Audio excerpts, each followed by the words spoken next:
Breaking news ఛత్తీస్గఢ్లోని అడవిలో కాల్పులు కొనసాగుతూనే ఉన్నాయి. కాంకేర్ జిల్లాలో పోలీసులు బలగాల మధ్య జరిగిన కాల్పుల్లో ముగ్గురు మావోయిస్టులు మృతి చెందారు. ఘటనా స్థలిలో భారీగా ఆయుధాలను బలగాలు స్వాధీనం చేసుకున్నట్లు సమాచారం.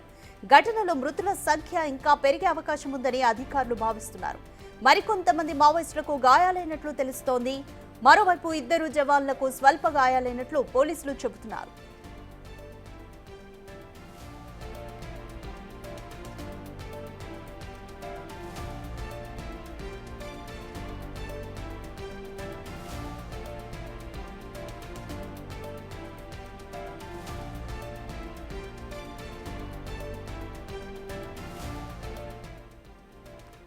మోర్ డీటెయిల్స్ మా ప్రతినిధి భాస్కర్ ఫోన్ లైన్ లో అందిస్తారు. భాస్కర్, కాంకేర్ జిల్లాలో పోలీసు బలగాల మధ్య జరిగిన కాల్పుల్లో మృతుల సంఖ్య ఇంకా పెరిగే అవకాశం ఉందా? ఇంకా అలాగే గాయపడిన వారి పరిస్థితి ఏ విధంగా ఉంది?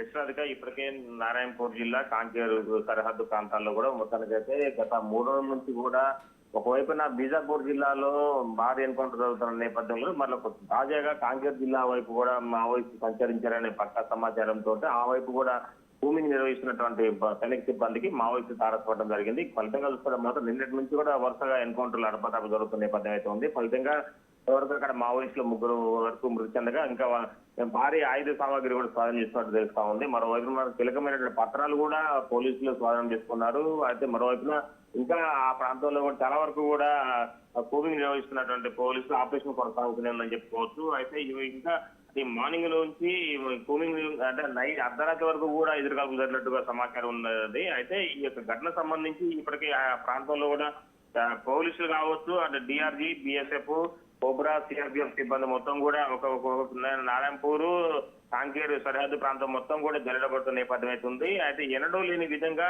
ఈసారి ఆ ప్రాంతంలో అంటే కాంకేరు పరిసర ప్రాంతంలో కూడా ఇటీవల కాలంలో మావోయిస్టులు సంచారం చాలా తక్కువ ఉంది. అయితే అలాంటి ప్రాంతాల్లో మరలా మావోయిస్టు ఉనికి ఉండటంతో ఆ ప్రాంతాల్లో కూడా మొత్తం కూడా సైనిక సిబ్బంది కూడా చుట్టుముట్టిన నేపథ్యం అవుతుంది. ఒకవైపున సుక్మా, మరోవైపున బిజాపూర్, మరోవైపున చూసుకుంటే బెస్తరు, మరోవైపున ఈ కాంకేరు ఈ సరిహద్దు ప్రాంతం మొత్తం కూడా అబూజ్మట్ అడవులకు సేఫ్ జోన్ గా ఉన్నాయి. కొన్ని వేల హెక్టార్లో వ్యాపించినటువంటి అబూజ్మట్ అడవులు ఈ ప్రాంగణంలో ఆ ప్రాంతంలో ఎక్కువగా మావోయిస్టులు కంచుకోటగా అవన్నీ చెప్పుకుంటారు. మొత్తానికి చాలా వరకు కూడా ఇప్పటికే బెస్తర్ కావచ్చు, సుక్మా కావచ్చు, ఈ నారాయణపూర్ వరుస ఈ జిల్లాల మొత్తం కూడా సైనిక సిబ్బంది పైకి సాధించుకుంటూ మావోయిస్టులు కంచుకోటను చుట్టుకెళ్తూ మరోవైపున మావోయిస్టులు మద్దపెట్టుకుంటూ భారీ ఆయుధ సామాగ్రిని డబ్బు స్వాధీనం చేసుకుంటూ తెలిపైన పత్రాలు సైతం కూడా వాటిని స్వాధీనం చేసుకుంటూ ముందుకెళ్తున్న నేపథ్యంలో తాజాగా మరలా మన కాంకేరు వైపు కూడా అంటే ఒరిస్సా నుంచి కాంకేరు వైపు నుంచి మరలా మావోయిస్టులు వచ్చారు. మళ్ళీ అక్కడ సమావేశం ఏర్పాటు చేసుకున్న సమాచారం ఉన్న నేపథ్యంలోనే మరలా మావోయిస్టులు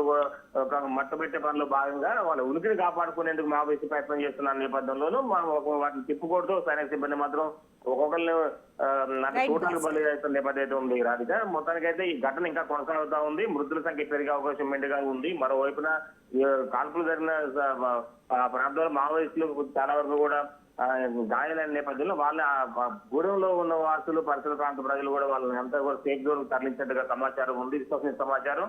మరోవైపున సైనిక సిబ్బంది కూడా గాయాలైన తరుణంలో వాళ్ళందరినీ కూడా ఇప్పటికే రాయ్పూర్ తరలించారు తెలుస్తా ఉంది. Radhika, thank you Bhaskar.